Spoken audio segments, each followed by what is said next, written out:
Hello बच्चों, स्वागत करते हैं आपके अपने चैनल एक्स्ट्रा क्लास 8। ठीक है, तो आज हम लोग बात करने वाले हैं अपने जो लेंसों का प्रतिबिंब बनाने का नियम था उसके बारे में। आज हम लोग बात करेंगे। कल हमने आपको बताया था कि लेंसों के जो अपवर्तन का जो नियम था कि प्रकाशिक किरणें कहाँ से मुड़ती हैं, कहाँ के किसके समांतर जाती हैं, इन सब सारे चीजों के बारे में डिस्कस किया गया था। आज की वीडियो में हम लोग डिस्कस करेंगे कि लेंस जो कि उत्तल लेंस के बारे में डिस्कस करने वाले हैं। यहाँ आप पढ़ सकते हैं उत्तल लेंस द्वारा प्रतिबिंब बनाने का नियम। ठीक है, इसके बारे में हम लोग आज बात करने वाले हैं। किसके बारे में? उत्तल लेंस के जो प्रतिबिंब बनेंगे उत्तल लेंस की सहायता से, उन सब चीजों के बारे में आज हम बात करने वाले हैं। ठीक है, तो चलिए, पहला जो स्थिति होता है जो प्रतिबिंब बनता है, वो पहली स्थिति जो होती है वो होता है कि जब वस्तु, पहला स्थिति कि जब वस्तु अनंत दूरी पर हो। कहां पर हो? अनंत, अपरिभाषित दूरी, जिस दूरी को ना तो हम समझ सकते हैं ना तो हम जान सकते हैं, बस कल्पना कर सकते हैं कि हाँ, अपरिभाषित दूरी, अनंत दूरी। ठीक है, वहां पे वस्तु रखी गई है, वहां पे वस्तु रखी गई है, तो उसका इमेज कहां बनेगा, उसका प्रतिबिंब कहां बनेगा, और उत्तल लेंस की सहायता से उसका प्रतिबिंब कहां बनेगा, इसके बारे में हम जानते हैं। तो पहला फिगर आपको दिख रहा है, ये पहला फिगर, ये पहला हो गया और ये आपका दूसरा हो गया। ठीक, देखिए यहां है हमारा उत्तल लेंस। पहचान तो करने आता ही होगा। कल हम इसके पहले वाले वीडियो में हम लोगों ने डिस्कस किया है कि उत्तल लेंस का पहचान क्या होता है। ठीक है, तो अभी हमारा वस्तु अनंत दूरी पे, इधर अनंत दूरी, पता नहीं कहां अनंत अनंत, जाते रहो जाते रहो। ठीक है, अपरिभाषित, जिसके बारे को जिसको हम परिभाषित ना कर सके, वहां हमारा वस्तु रखा हुआ है। अब क्या हो रहा है कि वहां से प्रकाश की किरणें चल रही हैं, किसके समांतर? मुख्य अक्ष के समांतर। मुख्य अक्ष क्या होता है? ये लाइन, ये लाइन, ये यहां तक आ जाइए, इसके बाद भी बढ़ जाइए, जहां तक इसको बढ़ाते रहेंगे सब हो जाएगा आपका मुख्य अक्ष। तो ये हो गया हमारा मुख्य अक्ष। अब जब वहां से अनंत दूरी से प्रकाश की किरणें मुख्य अक्ष के समांतर चल रही हैं, तो लेंस पे जब वो टकराएगा, उत्तल लेंस पे टकराएगा, तो वहां से क्या होगा? लेंसों में हमेशा अपवर्तन होता है। ठीक है, तो वहां क्या होगा? अपवर्तन होगा। अपवर्तन क्यों होगा इसके बारे में हमने आपको कल बताया था, पिछली वीडियो में बताया है, जो आप जाके पढ़ सकते हैं। अपवर्तन क्यों होता है? क्योंकि यहाँ पे लेंस जो होते हैं वो पारदर्शी होते हैं, तो इसलिए जो मुख्य अक्ष के समांतर, देखिए यहाँ किरण आ रही है। अब ये किरण जो आ रही है, ये किरण इधर को आ रही है ऐसे, ये कहां से आ रही है? अनंत दूरी से आ रही है। अब ये आते आते आते क्या करेगा? यहाँ से अपवर्तन होगा। अपवर्तन होने के बाद क्या होता है? नियम हमने इसके पहले वाले वीडियो में लिखा दिया है। अगर आप लोगों ने नहीं देखा वो वीडियो तो जाके आप देख सकते हैं, वहां पे आपको पता चल जाएगा कि नियम, 3 नियम थे जिसको हमने बताया था कि ये नियम आपको याद होने चाहिए। ठीक है, अपवर्तन के नियम थे लेंसों की सहायता से। तो वहां हमने लिखाया था कि मुख्य अक्ष के समांतर चलने वाली प्रकाश की किरण अपवर्तन के पश्चात, ठीक है, द्वितीय फोकस बिंदु से गुजर जाती है या द्वितीय फोकस से गुजर जाती है। तो ये है किरण जो कि मुख्य अक्ष के समांतर है। अब मुख्य अक्ष ये है, तो ये किरण जो है ये मुख्य अक्ष के समांतर है। अब इसके समांतर, तो ऐसे प्रकाश की किरण समांतर होकर जा रही है। जैसे ही लेंस पे पड़ेगा, तो लेंस पे पड़ने के बाद क्या होता है? उसका अपवर्तन होता है, और अपवर्तन होने के बाद जो प्रकाश की किरणें होंगी वो द्वितीय फोकस से गुजर जाएंगे। देख लीजिए, द्वितीय फोकस से गुजर जा रही है। इसी प्रकार ये नीचे भी मुख्य अक्ष के समांतर चल रही है, चलते चलते चलते यहाँ अपवर्तन होगा लेंस पे आने के बाद, और ये भी द्वितीय फोकस से गुजर जाएगा। तो प्रतिबिंब कहां बन रहा है? कहां प्रतिबिंब बन रहा है? द्वितीय फोकस पे बन रहा है प्रतिबिंब। देख लीजिए, जहां कटता है, जहां प्रकाशिक किरणें काटती हैं, वहीं पे बनता है इमेज। आपको हमने दर्पण में बता दिए हैं कि इमेज कहां बनता है। दर्पण में जैसे बनता है इमेज, वैसे भी यहां बनेगा। जहां प्रकाशिक किरणें काटेंगी वहीं बनेगा आपका इमेज। ठीक है, प्रतिबिंब बनेगा। तो यहाँ कहां काट रही है? इस द्वितीय पॉइंट पे यानी द्वितीय फोकस पे काट रही है। ठीक है, तो ये बनेगा आपका इमेज, द्वितीय यानी द्वितीय फोकस पे बनेगा। कहीं कहीं आपको जो अनंत पे रखी जाती है वस्तु, उसके बारे में ऐसा इस फिगर में जो दिखाया गया है ऐसा भी बताते हैं। ठीक है, तो इसको भी समझ लीजिए। ये मान लीजिए हमारा जो वस्तु रखा गया है ये आपका अनंत पे है। कहां पे? देख लीजिए, यहाँ बीच में हमने गैप कर दिया है। इसका मतलब ऐसे डाट डाट डाट जाते रहो डाट डाट करके जाते रहो। कहां तक जाओगे? अनंत तक जाओगे। यानी जो वस्तु रखा है कहां पे रखा है? अनंत पे रखा है। अब इसके द्वारा जो प्रतिबिंब बनाने का नियम होता है, देखिए अब यहाँ अनंत से जब प्रकाश की किरणें चलेंगी तो जाते जाते जाते जाते ये O पॉइंट पे आएगा। और हमने आपको बताया था कि जब प्रकाश की किरणें ये O पॉइंट से, यानी इसको हम लोग बोलते हैं प्रकाशिक केंद्र, जब प्रकाश की किरणें प्रकाशिक केंद्र से होकर जाती हैं तो बिना विचलित हुए वो सीधे निकल जाती हैं। बिना विचलित हुए वो ऐसे सीधे निकल जाएंगे, ऐसे सीधे निकल जाएंगे। कैसे? सीधे निकल जाएंगे बिना विचलित हुए, सीधा, उसमें कोई भी विचलन नहीं होगा, इधर उधर कुछ भी विचलन नहीं होगा, जैसे गए वैसे निकल जाएंगे। ठीक है। और हमने आपको बताया था कि अगर प्रथम फोकस से कोई किरण जा रही है, प्रथम फोकस से कोई किरण जा रही है तो अपवर्तन के पश्चात वो मुख्य अक्ष के समांतर हो जाता है। ये नियम आप लोगों को इसके पहले वाले वीडियो में बताया गया है। अगर आपको नहीं समझ में आ रहा है कि नियम क्या है तो आप लोग प्लीज हमारे वीडियो, इसके जो पहले वीडियो अपलोड किया गया है उसको जाके वॉच करिए और समझिए, उसके बाद इस वीडियो को देखिएगा, उसके बाद आपको पूरा क्लियर हो जाएगा। ये जो हम बात बता रहे हैं ये सब हमारे इसके पहले वाले वीडियो में सब कुछ डिटेल में दिया गया है। अगर आप चाहेंगे तो हम डिस्क्रिप्शन में इसका लिंक डाल देंगे, आप जाके इस वीडियो को वॉच कर लीजिएगा, इसके पहले वाले वीडियो को। ठीक है। तो अब देखिए वहां नियम था कि जो है प्रथम फोकस पॉइंट से या प्रथम मुख्य फोकस से जाने वाली प्रकाश की किरणें अपवर्तन के पश्चात मुख्य अक्ष के समांतर हो जाती हैं। तो यहां देखिए ये ऐसे जा रही है प्रकाश की किरण, इससे प्रथम फोकस F1 होता है आपका प्रथम फोकस, F2 होता है द्वितीय फोकस। ठीक है। तो यहाँ प्रथम फोकस से जा रही है, जाते जाते यहाँ होगा आपका अपवर्तन, और अपवर्तन के पश्चात देखेंगे ये मुख्य अक्ष के समांतर निकल रहा है, मुख्य अक्ष के समांतर निकल रहा है ऐसे ऐसे, कोई दिक्कत नहीं होना चाहिए। अब देखिए ये किरण यानी जो सीधे गया है जिसमें कोई विचलन नहीं हो रहा है, और ये किरण जो मुख्य अक्ष के समांतर हो गया है, ये दोनों कहां पे काट रहे हैं? यहाँ पे काट रहे हैं, और जहां काटते हैं वहां आपका बनता है प्रतिबिंब। तो यहां से हम ऊपर की दिशा में ऐसे मिलाएंगे और आप देखेंगे कि प्रतिबिंब जो बन रहा है वो द्वितीय फोकस पे बन रहा है। कहां बन रहा है? द्वितीय फोकस पे बन रहा है। और कैसा बन रहा है? उल्टा बन रहा है। देखिए वस्तु जो है ऐसे है तो प्रतिबिंब उसका उल्टा बन रहा है। ठीक है। वस्तु ऐसे है सीधे इस दिशा में तो प्रतिबिंब नीचे बन रहा है, उल्टा बन रहा है, यानी वास्तविक तथा उल्टा। वास्तविक क्यों होता है इसके बारे में भी हमने आपको बताया था अपने दर्पण वाले चैप्टर में जब पढ़ा रहे थे, तो वहां बताया थे वास्तविक क्यों होता है, क्योंकि यहाँ इसकी रियल जो इसका रियल आपका ये प्रकाशिक किरणें है वो रियल है, यानी आभासी नहीं है कि ऐसे डाट डाट करके पीछे बढ़ाया जाए। डाट करके पीछे बढ़ाते हैं तो वहां पे आपका वास्तविक नहीं बनता है, लेकिन यहाँ तो रियल है ना ये तो ये बनेगा आपका वास्तविक प्रतिबिंब। और उल्टा प्रतिबिंब क्योंकि यहाँ सीधा है वस्तु, यहाँ उल्टा बन रहा है। यहाँ मुख्य अक्ष के ऊपर है तो यहाँ मुख्य अक्ष के नीचे बन रहा है, तो उल्टा हो जाएगा। ठीक है। और ये तो देखिए दोनों ही आपके अनंत दूरी पर वस्तु रखी गई है, ये भी और ये भी। कहीं कहीं ये पढ़ाया जाता है, कहीं कहीं ये पढ़ाया जाता है, दोनों सही है। ठीक है। इसके बारे में देख लेते हैं। तो ये तो हमने बताया कि मुख्य अक्ष के समांतर जाने वाली प्रकाश की किरण अपवर्तन के पश्चात द्वितीय फोकस से गुजर जाता है। तो देखिए मुख्य अक्ष के समांतर जा रही है, अपवर्तन हुआ, द्वितीय फोकस से गुजर गया। ये भी मुख्य अक्ष के समांतर जा रही है, अपवर्तन हुआ, द्वितीय फोकस से गुजर गया। कहां काट रहे हैं दोनों? द्वितीय फोकस पे काट रहे हैं। अब द्वितीय फोकस पे काटेंगे तो क्या होगा? प्रतिबिंब हमारा द्वितीय फोकस पे इस पे भी बन रहा है, लेकिन दोनों में थोड़ा सा फर्क है। ये भी आपका बनेगा वास्तविक तथा उल्टा, ये भी बनेगा वास्तविक तथा उल्टा, लेकिन इसका जो है इमेज देखिए थोड़ा सा बड़ा है। देखिए इसकी अपेक्षा में ये इतना बड़ा है। अरे भाई ये दिख रहा है ना यहां से यहां तक, लेकिन इसमें तो एक बिंदु के समान का है। तो यहां जो आपका प्रतिबिंब बनेगा वो बहुत छोटा बनेगा, लगभग एक बिंदु के समान, क्योंकि आपको पता है एक रेखा पे अधिकार सारे बिंदु होते हैं, अपरिभाषित बिंदु होते हैं, क्योंकि रेखा ही अधिकार अपरिभाषित होता है, उसको बढ़ाते जाओ बढ़ाते जाओ बढ़ाते जाओ, उसका कोई लिमिट नहीं है। तो जब रेखा का लिमिट नहीं है तो बेचारे बिंदु का क्या लिमिट होगा, क्योंकि वो तो उसी पर है। तो एक रेखा पे अनंत बिंदुएं हो सकती हैं। ठीक है। तो इसी प्रकार यहाँ एक जो इसका इमेज बनेगा वो एक बिंदु के समान बनेगा। तो आपको, हमें उम्मीद है कि आपको ये सब बातें क्लियर हो गई होंगी। अब हम लोग बात करेंगे अपने द्वितीय स्थिति के बारे में, दूसरे स्थिति के बारे में, कि अब हम लोग वस्तु को कहाँ रखें और कहाँ रखें, प्रतिबिंब कहाँ बनेगा, इन सब चीजों के बारे में बात करते हैं। तब तक इसको हम लोग क्लियर कर लेते हैं। चलिए तो अब बात कर लेते हैं अपने द्वितीय मतलब स्थिति के बारे में। द्वितीय स्थिति में हम वस्तु को कहाँ रखें?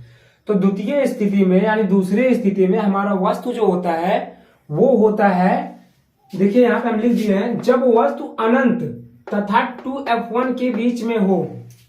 ठीक है। अब कहां पर? अनंत, यानी अनंत कहां होगा? अरे ये टू एफ वन है, इसके बाद बढ़ते जाओ बढ़ते जाओ बढ़ते जाओ बढ़ते बढ़ते बढ़ते बढ़ते कहीं ना कहीं अनंत मिलेगा, कहीं ना कहीं मिलेगा अनंत। अब इसके पहले हमने अनंत पे रखा था वस्तु ना, वो अपरिभाषित है लेकिन माना जाता है कि वो कहीं ना कहीं होगा।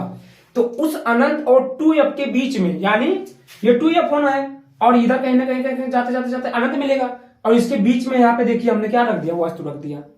ठीक है, क्या रख दिया, ओ डैश हमने वस्तु रख दिया। तो अब देखेंगे क्या होगा, कहां पे रखा है वस्तु, अनंत तथा टू एफ वन के बीच में रखा है वस्तु। अब यहां पे क्या होगा कि हमने बताया है आपको अपने पहले लेक्चर में, यानी इसके पहले वाले लेक्चर में, कि मुख्य अक्ष के समांतर जाने वाली प्रकाश की किरण अपवर्तन के पश्चात द्वितीय फोकस से होके निकलती है। तो देखिए यहां से जा रही है प्रकाश की किरणें और जाते जाते जाते यहां होगा अपवर्तन, अपवर्तन के बाद ये मुड़ेगा। क्यों मुड़ेगा, हमने बताया था कि ये जो उत्तल लेंस होता है ये अभिसारी लेंस होता है। इस अगर इन सब चीजों के बारे में पूरा डिटेल से अध्ययन करना तो इसके पहले वाला वीडियो बिल्कुल भी मिस नहीं करना है आपको। वहां हमने बताया था कि उत्तल लेंस जो होता है ये अभिसारी लेंस होता है। अब अभिसारी लेंस का एक क्वालिटी होता है, एक उसका गुण होता है कि अभिसारी लेंस हमेशा प्रकाश की किरणों को क्या करता है, बिटोर देता है, इकट्ठा कर देता है। ऐसे बिटोर देता है, देखिए यहां बिटोर रहा है, ऐसे नहीं कि फैला दिया, फैला नहीं सकता ना, क्योंकि फैलाएगा कौन, अपसारी यानी अवतल लेंस। लेकिन उत्तल लेंस क्या करता है, जितने भी किरण रहेंगे सबको बिटोर देगा, सबको क्या कर देगा, बिटोर देगा। तो देखिए यहां से प्रकाश की किरणें आ रही है, आते आते आते आते मुख्य अक्ष के समांतर है कि नहीं है भाई, देख लीजिए मुख्य अक्ष ये, प्रकाश की किरणें ये, दोनों आपस में एक दूसरे के समांतर है कि नहीं है। अब मुख्य अक्ष के समांतर जाने वाली प्रकाश की किरणें अपवर्तन के पश्चात द्वितीय फोकस से होकर गुजर जाती है। ठीक है, द्वितीय फोकस से होकर गुजर जाती है। तो यहां से द्वितीय फोकस, देखिए द्वितीय फोकस से होकर गुजर रही है, आप देख लीजिए यहां से अपवर्तन हुआ तो ये द्वितीय फोकस से होकर ये द्वितीय फोकस से गुजर जा रही है। अब एक नियम तो ये हो गया, दो नियमों का प्रयोग करके हम लोग प्रतिबिंब बनाएंगे। तो एक नियम यहां से दूसरा वाला पढ़ लेते हैं।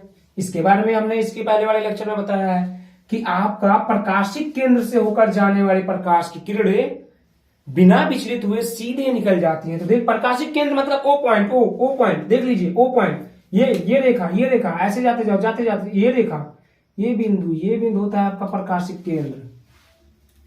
अब प्रकाशिक केंद्र से होकर जाने वाली प्रकाश की किरणें बिना विचलित हुए सीधे निकल जाती हैं, बिना विचलित हुए सीधे निकल जाती हैं, कोई विचलन नहीं है, इस पे कोई प्रभाव नहीं पड़ रहा है, चाहे इधर से बोलो चाहे इधर से बोलो। चलिए तो बात यहां पे देख लेते हैं। यहां देखिए तो ये प्रतिबिंब यहां पे बन रहा है, ठीक है, प्रतिबिंब यहां पे बन रहा है और प्रतिबिंब उल्टा बन रहा है। क्या बन रहा है, उल्टा बन रहा है। देख लीजिए ये हमारा वस्तु है, सीधा है, मुख्य अक्ष के ऊपर है, तो प्रतिबिंब मुख्य अक्ष के नीचे बन रहा है। मुख्य अक्ष तो पता ही हो गया होगा, अभी तक बहुत बार डिस्कस कर चुके हैं मुख्य अक्ष क्या होता है, प्रकाशिक केंद्र क्या होता है। ठीक है, तो इन सब चीजों के बारे में बहुत बार डिस्कस हो चुका है, आपको इन सब चीजों के बारे में फुल नॉलेज हो जाना चाहिए। प्रकाशिक केंद्र क्या होता है, मुख्य अक्ष क्या होता है, ठीक है, प्रथम फोकस द्वितीय फोकस, ठीक है। तो इनसे तो कहां बन रहा है प्रतिबिंब, देख लीजिए प्रतिबिंब बन रहा है द्वितीय फोकस जो, और यहाँ 2f2 देखिए ये होता है आपका, यहां से ये प्रथम द्वितीय फोकस जो है मतलब यहां तक की दूरी ये f होता है, और फिर यहीं से इधर जाएंगे फिर इधर f होगा, मतलब यहां से यहां तक जब चले जाएंगे टोटल तो यहां तक 2f हो जाएगा। यहां द्वितीय फोकस जो ये 2f2 है, मतलब प्रतिबिंब कहां बन रहा है, f2 और 2f2 के बीच में बन रहा है, ठीक है, f2 और 2f2 के बीच में बन रहा है। और प्रतिबिंब का आकार क्या है, वस्तु के आकार से छोटा है, वस्तु के आकार देख लीजिए, वस्तु इतना बड़ा है और प्रतिबिंब इतना बड़ा है, छोटा दिख नहीं रहा है, फिगर में दिख रहा है आपको, देख लीजिए ये है वस्तु, ये है प्रतिबिंब। तो प्रतिबिंब जो है वो आपका वस्तु से छोटा होगा तथा वास्तविक होगा, और क्या होगा, उल्टा होगा, ठीक है। तो उम्मीद करते हैं कि आपको क्लियर हो गया होगा। अब बात करते हैं अपने तीसरे नियम के बारे में, तीसरे प्रतिबिंब बनाने के नियम कि अब वस्तु कहां रखा जाएगा, तो इसको हम क्लियर करते हैं और उसको बनाते हैं।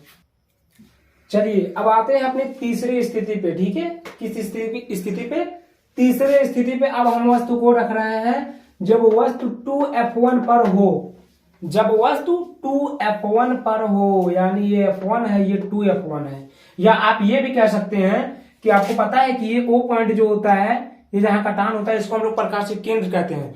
और प्रकाशिक केंद्र से, ठीक, अच्छा एक चीज और आप जान जाइए कि ये होता है प्रकाशिक केंद्र, और यहां से यहां तक की दूरी होती है एफ, और इस एफ से फिर इधर जब बढ़ेंगे तो यहां तक की दूरी होती है फिर से एफ। तो यहां से यहां यानी यहाँ 2f1 तक की दूरी कितना हो जाएगी? अरे देखिए यहां से यहां तक एफ है और यहां से यहां तक फिर से एफ है, तो एफ और एफ कितना हो जाएगा? कितना? 2f है। अरे भाई यहां से यहां तक एफ और फिर यहां से यहां तक एफ, तो एफ कितना? 2f। तो आप लोग ये भी कह सकते हैं कि जब वस्तु 2f दूरी पर हो, जब वस्तु 2f दूरी पर हो, आपको पता होना चाहिए यहां तक की यानी प्रथम फोकस दूरी तक, प्रथम फोकस पॉइंट तक f होता है दूरी, फिर यहां से फिर उतने दूरी पे यहाँ पे द्वितीय फोकस मतलब इसका जो है 2f1 स्थित होता है, तो वहां तक यहां से फिर से उतनी दूरी पे ये होता है, तो यहां तक यहाँ f और फिर यहां से यहां बढ़े तो फिर से f, तो f 2f। तो आप लोग ये भी लिख सकते हैं कि जब वस्तु 2f दूरी पर हो, जब वस्तु 2f दूरी पर हो। तो अब उम्मीद करते हैं कि आपको ये समझ में आया। अभी हम इसको बात बताते हैं कि प्रतिबिंब कहाँ बनेगा, कैसा बनेगा, इन सब चीजों के बारे में। देखिए अब नियम तो देखिए हर जगह वही अप्लाई होगा, इसलिए हमने बताया कि जब तक नियम नहीं आपको पता होगा आप प्रतिबिंब नहीं बना सकते हैं। तो अगर आपको नियम बना यहाँ पे क्लियर नहीं है तो एक बार जाके हमारा वीडियो जरूर वॉच करिएगा, डिस्क्रिप्शन में लिंक है, वहां जाइए और एक बार दबाइए वो वीडियो को, और वो वीडियो आपके पास आ जाएगा। उसके बाद आप उसको फुल वॉच करिए, उसके बाद आपको पूरा का पूरा समझ में आ जाएगा यहां से, ठीक है। देखिए अब यहां मुख्य अक्ष के समांतर जाने वाली प्रकाश की किरण, मुख्य अक्ष के समांतर जाने वाली प्रकाश की किरण अपवर्तन के पश्चात कहां से निकल जाती है? द्वितीय फोकस से निकल जाती है। तो यही तो है मुख्य अक्ष के समांतर जाने वाली प्रकाश की किरण, और ये अपवर्तन के पश्चात कहां से निकल गई? द्वितीय फोकस से। अब हम लोग बात करते हैं इसके बाद वाले में, हमने आपको बताया था कि प्रकाशिक केंद्र से होकर जाने वाली प्रकाश की किरण अपवर्तन के पश्चात बिना विचलित हुए सीधे के सीधे निकल जाएगी। तो ये हो रहा है प्रकाशिक केंद्र से जा रही है और ये बिना विचलित हुए सीधे के सीधे निकल जाएगी। यही चीज अभी इसके पहले वाले में भी था, ठीक है, यही चीज सेम इसके पहले वाला दूसरा पॉइंट जो यहाँ पे हमने लिखवाया वही था। अब आप लोग देखेंगे कि प्रतिबिंब कहां बन रहा है? यहां बन रहा है 2f2 पे बन रहा है, 2f2 पे बन रहा है। जब वस्तु 2f1 पे रखा गया है तो प्रतिबिंब भी 2f2 पे बन रहा है, और ये 2f दूरी पे रखा गया है तो ये भी 2f दूरी पे बनेगा। अब चिन्ह की बात नहीं करते हैं क्योंकि दूरी जो होता है वहां पे चिन्ह नहीं लिया जाता है, वो तो अदिश सदिश का खेल है, उसके बारे में हम बहुत डिस्कस नहीं करेंगे। वो राशियों का खेल है तो राशियों पे नहीं जाएंगे, लेकिन यहां से यहां तक की दूरी भी 2f होता है और यहां से यहां तक की दूरी भी 2f होता है। तो जहां पे हमने वस्तु को रखा था उतना ही दूरी पे, यानी यहां से उतना ही दूरी पे वस्तु का प्रतिबिंब बन रहा है, और प्रतिबिंब जो होगा वो वस्तु के समान होगा। मतलब जो है वस्तु का जितना बड़ा वस्तु होगा उतना ही बड़ा प्रतिबिंब बनेगा। मतलब वस्तु का आकार जितना होगा उतना बड़ा ही प्रतिबिंब का आकार होगा। फर्क कितना होगा कि वस्तु जो होगा आप देखेंगे कि ये मुख्य अक्ष के ऊपर है और वस्तु जो प्रतिबिंब बन रहा है वो मुख्य अक्ष के नीचे बन रहा है। तो क्या हुआ? वस्तु का आकार प्रतिबिंब का आकार वस्तु के आकार के बराबर होगा, तथा प्रतिबिंब जो होगा वो ये वास्तविक होगा। प्रतिबिंब कैसा होगा? वास्तविक होगा तथा उल्टा होगा। प्रतिबिंब वास्तविक होगा तथा उल्टा होगा, तथा जो प्रतिबिंब होगा वो वस्तु के आकार का ही होगा। जितना बड़ा वस्तु उतना बड़ा प्रतिबिंब। तो कहां बन रहा है आपको दिख रहा है। तो उम्मीद करते हैं ये भी आपको क्लियर हो गया होगा। अब हम लोग बढ़ते हैं अपने चौथी स्थिति के बारे में, तब तक इसको हम करते हैं क्लीन। तो चलिए देखते हैं अपने चौथी स्थिति के बारे में। जब वस्तु f1 तथा 2f1 के बीच में हो, f1 हमारा यहां है, 2f1 यहां है। अब इन दोनों के बीच में हमने रख दिया वस्तु, यानी OO वस्तु रख दी, ठीक है। अब देखिए f1 और 2f1 के बीच में हमारा रखा गया है वस्तु। अब हम लोग नियम को अप्लाई कर देते हैं, जो नियम हमने आपको पहले वीडियो में यानी पहले लेक्चर में बताया है। क्या है? मुख्य अक्ष के समांतर जाने वाली प्रकाश की किरण अपवर्तन के पश्चात द्वितीय फोकस से होकर निकल जाती है। वही चीज बार बार आ रहा है तो कोई दिक्कत नहीं होनी चाहिए। मुख्य अक्ष के समांतर जा रहा है, अपवर्तन के पश्चात द्वितीय फोकस से निकल जा रहा है। फिर हमने बताया था कि प्रकाशिक केंद्र से होकर जाने वाली प्रकाश की किरण बिना विचलित हुए सीधे निकल जाती है। तो ये है प्रकाशिक केंद्र। देखिए O पॉइंट से जा रहा है, ये कटान बिंदु, यही होता है प्रकाशिक केंद्र। O पॉइंट से जाते जाते जाते बिना विचलित हुए सीधे निकल रही है, और ये दोनों यहाँ पे काट रहे हैं, तो यहाँ बनेगा हमारा प्रतिबिंब, यहाँ बनेगा प्रतिबिंब। तो देख लीजिए ये प्रतिबिंब है, इसको आई डैश भी बोल सकते हैं और बोलने सकते क्या बोल देते हैं, लिख भी देते हैं। चलिए ओ डैश हमारा यहाँ था यानी वस्तु, प्रतिबिंब हमारा यहाँ है। अब आप लोग देख लीजिए वस्तु हमारा छोटा था, वस्तु देख लीजिए, वस्तु देखिए इतने बड़ा था, इतने एकदम छोटा, और प्रतिबिंब देखिए एकदम बड़ा हो गया। ठीक है, यानी यहाँ वस्तु का आकार छोटा होगा, प्रतिबिंब का आकार बड़ा होगा। तो आप लोग लिख सकते हैं कि प्रतिबिंब का आकार वस्तु से बड़ा होगा, प्रतिबिंब का आकार वस्तु से बड़ा होगा। तथा प्रतिबिंब कैसा है, वास्तविक। देख लीजिए वास्तविक ही है, क्योंकि यहाँ पे डॉट डॉट करके नहीं कटा, इसे डॉट डॉट करके पीछे बढ़ा कटा दे।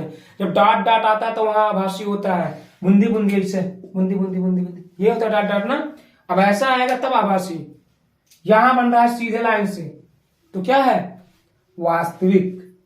क्या है, वास्तविक। और बताइए ये हमारा वस्तु मुख्य अक्ष से ऊपर है तो हम है सीधे, ये वस्तु है सीधा, और ये मुख्य अक्ष के नीचे तो ये है उल्टा, यानी जो आपका प्रतिबिंब है वो उल्टा है। उल्टा है कि नहीं है, और वस्तु से बड़ा है और आभासी है, सॉरी वास्तविक है। क्या है, वास्तविक है, वस्तु से बड़ा है तथा, हाँ वास्तविक है और वस्तु से बड़ा है तथा उल्टा बन रहा है, तथा उल्टा बन रहा है। आप लोग ये बात क्लियर हो गया होगा। अब कहीं कहीं इसी फिगर को ये जो ये नियम नहीं, ये प्रकाशित केंद्र नहीं जा रहा है, कहीं कहीं ऐसे बना दिया जाता है तो वो भी आपका सही रहता है। 2F1 और यहाँ F1, फिर यहाँ आपका F2 और यहाँ 2F2, और हमारा वस्तु तो यही रखाएगा, वस्तु तो यही रखाएगा, और ऐसे मुख्य अक्ष से समांतर जाएगा और ऐसे प्रकाशित केंद्र निकल जाएगा। कहीं कहीं ये वाला प्रयोग करते हैं जो प्रथम फोकस पॉइंट से जाता है प्रकाशित ऐसे किरणें और मुख्य अक्ष के समांतर हो जाता है, ऐसे कहीं कहीं ऐसा मिलता है। तो ये दोनों फिगर सही होते हैं, ठीक है, दोनों के दोनों फिगर सही होते हैं। इस दोनों में सेम है, ऐसे मतलब यहाँ वस्तु छोटा होगा, यहाँ प्रतिबिंब बड़ा होगा, उल्टा बनेगा, सब कुछ वही रहता है। ठीक है, तो ये दोनों सही है। तो ऐसे भी समझ सकते हैं। यहाँ तीसरा नियम लग जा रहा है, मुख्य अक्ष समांतर जाने प्रकाश की किरण अपवर्तन के पश्चात द्वितीय फोकस से निकल जा रही है, और यहाँ प्रथम फोकस से होकर जाने वाली प्रकाश की किरण अपवर्तन के पश्चात मुख्य अक्ष के समांतर हो जा रही है। तो ये बात वही है। ठीक है, तो दोनों के दोनों सही है, इसी को लिख सकते हैं। अब बात करते हैं अपनी पश्चिमी स्थिति के बारे में, तब तक इसको हम लोग करते हैं क्लियर। ठीक है, चलिए तो यहाँ पे देख लेते हैं पश्चिमी स्थिति। ठीक है, पश्चिमी स्थिति, थोड़ी हमारी माइक गड़बड़ हो गया, कैमरा मैन जो है हमारा थोड़ा वो मतलब चार्ज नहीं किए थे माइक में, तो आवाज थोड़ा फंस के आ रहा होगा, तो इसके लिए हम क्षमा चाहते हैं। चलिए, जब वस्तु F1 पर हो, कहां पर हो, F1, यानी ये है F1। ठीक है, अब F1 पर जब वस्तु रहेगा तो यहाँ नियम वही लगेगा, नियम तो सब वही है। मुख्य अक्ष के समांतर देखिए यहाँ प्रकाश की किरण जा रही है, और ये क्या होगा, अपवर्तन के पश्चात सीधे निकल जाएगा। ठीक है, सीधे निकल जाएगा। अपवर्तन के पश्चात क्या होगा, ये जो होता है द्वितीय फोकस से गुजर जाएगा, निकल जाएगा। और दूसरा जो नियम हमारा था वो था कि प्रकाशित केंद्र से होकर जाने वाली प्रकाश की किरण बिना विचलित हुए सीधे निकल जाती है। ठीक है, तो ये आपका प्रकाशित केंद्र से जा रहा है, O पॉइंट प्रकाशित केंद्र होता है, और ये सीधे निकल जा रहा है। अब ये देखेंगे कि ये कहीं कट नहीं रहा है, कहीं कट नहीं रहा है। देखिए हमने यहां तक बढ़ाया, कट नहीं रहा है, तो क्या होगा कि इसको बढ़ाते जाओ, बढ़ाते जाओ, बढ़ाते बढ़ाते बढ़ाते बढ़ाते पहुंच जाओ अनंत पे। ठीक है, अनंत के आसपास, अनंत पर ये जाके कटेगा। कहां कटेगा, अनंत पर। तो इसको जब बढ़ाते जाएंगे तो ये अनंत पे कटेगा। अब भाई देखो, जैसे जैसे इसको बढ़ाते जाओगे, क्योंकि हमारा जो आपका मुख्य अक्ष है वो तो ये ऐसे रहेगा, अब जैसे जैसे इसको बढ़ाते जाओगे तो ये मुख्य अक्ष से दूरी नहीं बढ़ाता जा रहा है। देखिए यहाँ मुख्य अक्ष से कम दूरी पे, तो जैसे जैसे बढ़ रहा है वैसे वैसे मुख्य अक्ष की दूरी बढ़ रही है। तो जब ये अनंत पे काटेगा तो वहां आपका प्रतिबिंब क्या होगा, बहुत बड़ा बन जाएगा। हमारा यहाँ देखिए वस्तु बहुत छोटा था और प्रतिबिंब बहुत बड़ा बन जाएगा। तो ये अनंत पे बनेगा प्रतिबिंब, और वस्तु से बहुत बड़ा बनेगा तथा उल्टा बनेगा। और क्या होगा, उल्टा बनेगा, क्योंकि भाई देखिए इधर ही तो है, तो उल्टा तो पड़ेगा, क्योंकि मुख्य अक्ष के नीचे है, तो उल्टा बनेगा। और क्या होगा, वास्तविक होगा, वास्तविक, क्योंकि इसकी देखिए रियल इमेज जा रही है, रियल जो इसका किरणें है वो जा रही है, प्रकाश की किरणें रियल जा रही है ना इधर, तो वो वास्तविक बनेगा, वास्तविक होगा तथा उल्टा होगा तथा वस्तु से बहुत बड़ा होगा। ठीक है, तो ये तो हमारी पश्चिमी स्थिति थी जब हमारा वस्तु जो है वो F1 पॉइंट पे रखा गया है, या आप ये कह सकते हैं जब वस्तु प्रकाशिक केंद्र से F दूरी पे रखी गई हो। ये भी कह सकते हैं कि जब वस्तु, ऐसा भी अगर आपको करके पूछ लेगा कभी एग्जाम में कि जब वस्तु प्रकाशिक केंद्र से F दूरी पर हो तो उसका इमेज कहां बनेगा, तो यही चीज होता है, क्योंकि आपको पता होना चाहिए इस प्रकाशिक केंद्र से और यहां तक की दूरी जो होती है इसको F कहते हैं। ठीक है, समझ में आया कि नहीं आया? तो कहां बन रहा है इमेज? अनंत पे बन रहा है, तथा वस्तु से बड़ा बन रहा है, बहुत बड़ा बन रहा है, तथा उल्टा बन रहा है। अब हम अपनी छठी स्थिति के बारे में बात कर लेते हैं। जब वस्तु F1 और प्रकाशिक केंद्र के बीच में हो, जब वस्तु F1 यानी F1 यहां है और प्रकाशिक केंद्र क्या होता है? O पॉइंट होता है, हमने बताया है कि O पॉइंट होता है। तो F1 और O पॉइंट के बीच में हो, F1 और O पॉइंट के बीच में हो, तो देख लीजिए F1 यहां है, O पॉइंट यहां है, यानी प्रकाशिक केंद्र यहां है, इन दोनों के बीच में हमारा वस्तु रखा गया है। अब क्या होगा, नियम यही इसका यहां पे लगाना है, तो मुख्य अक्ष के समांतर जाएगी प्रकाशिक किरण और अपवर्तन के पश्चात द्वितीय फोकस से निकल जाएगी ऐसे। फिर यहां देखिए प्रकाशिक केंद्र से जा रही है, बिना विचलित हुए सीधे निकल जाएंगी। अब इसको आप बढ़ाते जाएंगे, ये फैलता जाएगा, ऐसे ये फैलता जाएगा। जब आप इसको इंच पटले लेके बनाएंगे तो आपको पता चल जाएगा कि इसका देखेंगे तो इसका जो आकार बनेगा वो ऐसे फैलेगा, हो जितना आप आगे बढ़ाएंगे उतना फैलता जाएगा, काटने का कोई चांस नहीं रहेगा। जितना आगे इसको जो बढ़ाएंगे तो इसको थोड़ा थोड़ा अंदर की तरफ झुकता है, मतलब लगता है कि यहाँ कहीं कट सकता है, लेकिन इसको जब आप आगे बढ़ाएंगे तो ये और फैलता जाएगा। अब भाई दो किरणें अगर फैल रही है तो काटने का कोई चांस नहीं है, कटेगा ही नहीं, तो अनंत तक नहीं कट पाएगा ये। तो जब ऐसी स्थिति में नहीं कटता है तो उसको हम लोग क्या करते हैं, पीछे बढ़ाते हैं। ऐसा हमने दर्पण में बताया था, जब नहीं कटने का कोई चांस रहता है तो पीछे बढ़ाते हैं। तो देखिए यहां से हमने इसको डाट करके पीछे बढ़ाया और यहां से डाट करके पीछे बढ़ाया। ये दोनों आपको देखिए यहाँ काट रहे हैं, यहाँ क्या कर रहे हैं, ये दोनों काट रहे हैं। तो इमेज जो बनेगा आपका वो यहाँ कटने पे यहाँ तक मिलाएंगे ना भाई, जहां बनता है वहां तो मिलाते हैं मुख्य अक्ष से, तो इसको ऐसे मिलाया तो इमेज हमारा ये बन गया। वस्तु इतना छोटा था, इमेज इतना बड़ा बना। लेकिन यहाँ पे एक चीज फर्क हो जाता है, अभी तक हमारी इमेज जितने बन रहे थे हर, देखिए यहाँ हो गया, इसके पहले हमने बताया 4 स्थितियां, हर जगह आपका इमेज वास्तविक बन रहा था, प्रतिबिंब वास्तविक बन रहा था।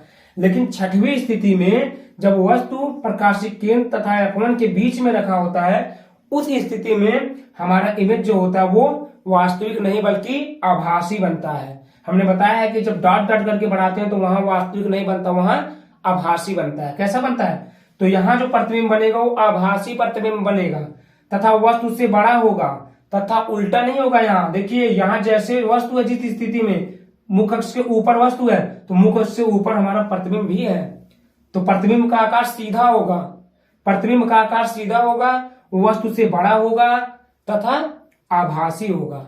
ठीक है, तो आप लोग लिख सकते हैं इन सब चीजों के बारे में। अब हम लोग बात करेंगे अपने अगले वीडियो में, तब तक के लिए धन्यवाद, थैंक यू वेरी मच।